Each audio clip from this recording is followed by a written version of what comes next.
these nozzles right here. So hopefully we can see this.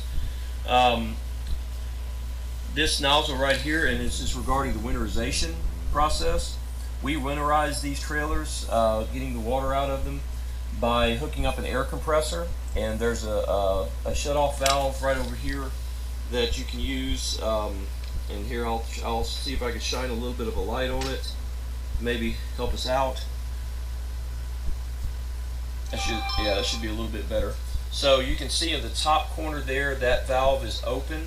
That leads into the freshwater tank itself. This valve right here is closed, and that's where the water can drain down below the trailer when you need to empty the freshwater tank. And this valve right here obviously is closed. That is for the valve itself. So what we do is we would open this valve here when we get ready to blow the water out of the system. We would keep this valve shut so air doesn't escape below the trailer, and then we would shut off this valve into the tank to prevent air from pushing back into the water tank itself.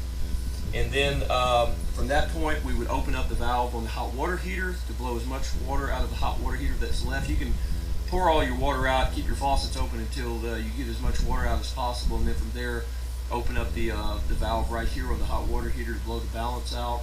And once that is out, you would want to come back and then periodically shift back and forth from each one of these faucets and keep them open and blow water out. So once you close, I just turned the pump back off.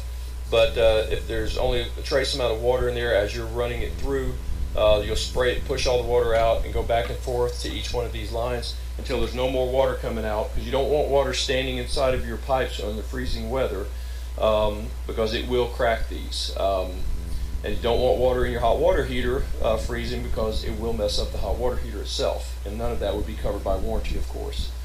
So once you do that, then you can feel that your trailer is properly winterized. Your other options are you can put a space heater inside, because this process is good for long term. You probably may not want to mess with that every single day, but it is pretty effective.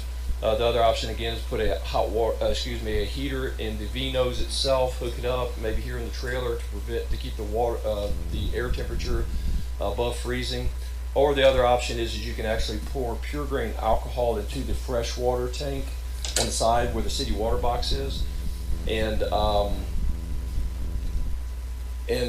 pure grain alcohol with a mixture of water. You'll have to investigate, check out and see what the proper ratio is for the amount of water that you use, but and run that through the system, and that will help prevent the water from freezing also.